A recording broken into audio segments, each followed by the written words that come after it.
राधे राधे दोस्तों।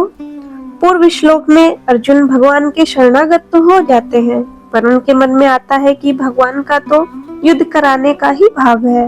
मैं युद्ध करना अपने लिए धर्मयुक्त नहीं मानता हूँ। शायद मैं अपने हृदय के भावों को भगवान के सामने पूरी तरह से नहीं रख पाया हूँ। इन बातों को लेकर अर्जुन आगे के श्लोक में युद्ध न करने के पक्ष में अपने हृदय की अवस्था का स्पष्ट रूप से वर्णन करते हैं। न हि पश्यामि ममायुधा यच्छोमकुच्छोषणं विनिर्दयाणं अवाप्य भूमावच्य पद्मृतं राज्य शुराममि चाधिपत्यम्। अर्जुन सोचते हैं, अगर मेरे को धन धान्य से संपन्न और निष्कंटक राज्य मिल जाए, अर्थात जिस राज्य में खूब सुख हो, प्रजा के पास खूब धन धान्य हो, किसी चीज की कमी न हो और राज्य में कोई बैरी न हो, ऐसा राज्य मिल जाए तो भी मेरा शोक दूर नहीं होगा। इस पृथ्वी के तुच्छ भोगों वाले राज्य की तो बात ही क्या, इंद्र का दिव्य भोगों वाला राज्य भी मिल जाए तो भी मेरा शोक, जलन, चिंता दूर नहीं हो सकता। अर्जुन पहले अध्याय में ही यह बात कह चुके हैं। मैं न विजय चाहता हूँ, न राज्य चाहता हूँ और न सुख ही चाहता हूँ, क्योंकि उस राज्य से क्या होगा, उन भोगों से क्या होगा और उस जीने से क्या होगा जिसके लिए हम राज्य, भोग एवं सुख चाहते हैं। वे ही मरने के लिए हमारे सामने खड़े हैं। प्राकृतिक पदार्थों के प्राप्त होने पर भी मेरा शोक दूर हो जाए, यह मैं नहीं देखता हूँ। ऐसा कहने के बाद अर्जुन ने क्या किया, इसका वर्णन आगे संजय करते हैं। एव मुक्ता हर्षिकेशम गुणाकेश परंतपः न योच्य इति गोविंद मुक्ता तूष्णी विभुवः।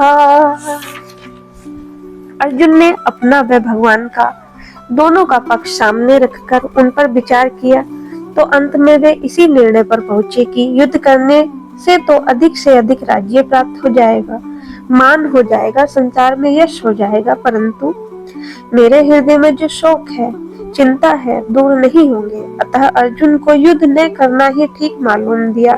यद्यपि अर्जुन भगवान की बात का आदर करते हैं और उनको मानना भी चाहते हैं, परंतु उनके भीतर युद्ध करने की बात ठीक ठाक जच नहीं रही है। इसलिए अर्जुन स्पष्ट रूप से कहते हैं कि मैं युद्ध नहीं करूंगा। इस प्रकार अर्जुन की बात सुनकर भगवान क्षण भर चुप रह जाते हैं। अर्जुन के साफ साफ युद्ध न करने के बाद क्या हुआ, संजय बताते हैं। तमुवाच हर्षिकेशः प्रहसन्निव भारत सेनयोरुभयोर्मर्य विषीदन्ति मिदवचः। अर्जुन ने पहले कहा कि मैं आपके शरण हूँ, मेरे को शिक्षा दीजिए, अर्थात मैं क्या करूं या न करूं। परंतु अब अपनी ही तरफ से स्वयं निर्णय ले लिया है कि मैं युद्ध नहीं करूंगा। यह देखकर भगवान को हंसी आ गई, कारण कि शरणागत होने पर मैं क्या करूं क्या नहीं करूं आदि सोचने का अधिकार नहीं रहता। उसको तो इतना ही अधिकार रहता है कि शरण्य जो काम कहता है वही काम करे। जो वचन मात्र से भी भगवान के शरण हो जाते हैं, भगवान उनको स्वीकार कर लेते हैं। भगवान के हृदय में प्राणियों के प्रति कितनी दयालुता है। हर्षिकेश कहने का तात्पर्य है कि भगवान अंतर्यामी है, अर्थात प्राणियों के भीतरी भावों को जानने वाले हैं। भगवान अर्जुन के भीतरी भावों को जानते हैं।